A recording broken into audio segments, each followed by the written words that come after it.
대통령이란 자가 내란을 일으키고 나라가 어지럽다 못해 폭도까지 활개치는 시대가 된 것 같아 참으로 개탄스럽습니다. 서울 서부지법에서 폭동을 일으켜서 현행범으로 체포된 인원만 86명입니다. 이 정도 규모라면 사실상 조직적으로 벌인 폭력 사태라고 봐도 무방할 것입니다. 경찰이 이 폭동을 부추기고 지시한 교사자를 끝까지 추적하겠다고 하는데 매우 당연하고 합당한 조치라고 판단됩니다. 지금 이 사태에서 가장 악질적인 존재는 선동꾼들입니다. 윤석열 내란 수계 지지자들을 자극하고 선동해서 가장 위험한 곳에 앞세우고 정작 자신들은 따뜻하고 안락한 곳에서 모종의 이익을 얻으려는 자들이 존재하는 것 같습니다. 오죽하면 고기방패라는 비인간적이고 섬뜩한 표현이 국민 사회에서 회자되겠습니까? 이런 선동꾼들까지 발본색원해야 폭동이 완전히 근절될 수 있습니다. 그런데 여권의 몇몇 인사들이 그 선동꾼을 자처하는 것 같습니다. 먼저 국민의힘 권성동 원내대표는 어제 비상대책위원회에서 서울 서부지법 폭동을 두고 되려 경찰 탓을 했습니다. 경찰이 과잉 대응했다는 취지에서 폭력의 책임을 시위대에 일방적으로 물을 수 없는 상황이라고 주장을 하면서 경고를 날린 것입니다. 폭력은 무엇으로도 정당할 수 없으며 특히 판사 집무실까지 난입하며 판사를 찾아 나선 폭도들의 폭력 행위까지 감싸기에는 논리도 빈약합니다. 그런데 이런 말도 안 되는 논리를 신남성연대라는 집단이 고스란히 받아서 선동을 이어가는 형국입니다.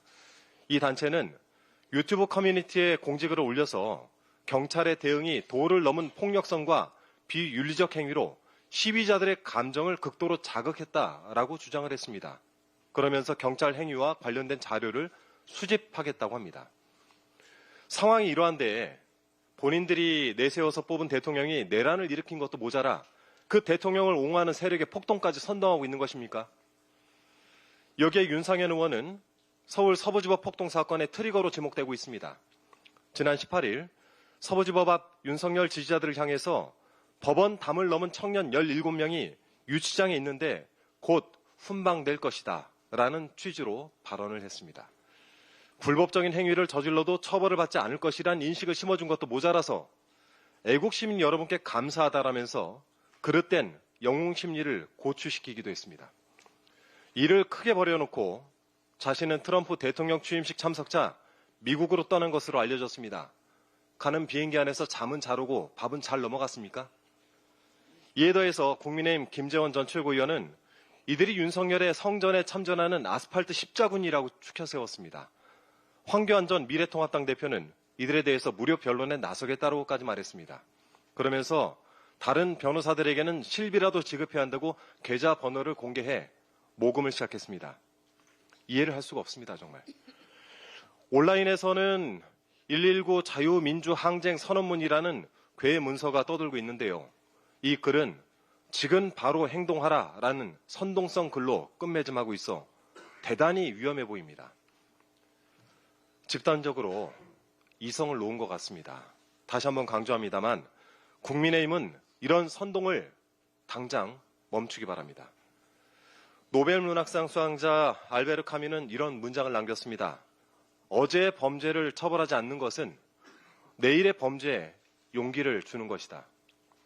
내란 수계 윤석열이 불법적 비상계엄을 선포한 지 오늘로 벌써 48일째입니다만 내란에 대한 사법적 조치, 윤석열에 대한 탄핵 심판이 적법하게 진행되고 있습니다.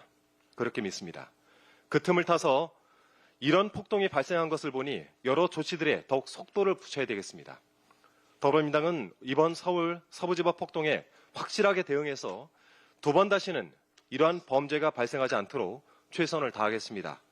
그리고 민주당 국민소통국에서 폭동 사건과 관련한 제보를 받고 있습니다. 당시 현장 상황이 잘 담겨있는 현장 영상을 보유하거나 보신 분이 계시다면 메일 주소 더민주gs.gmail.com으로 제보해 주실 것을 부탁드립니다. 이상입니다. 다음으로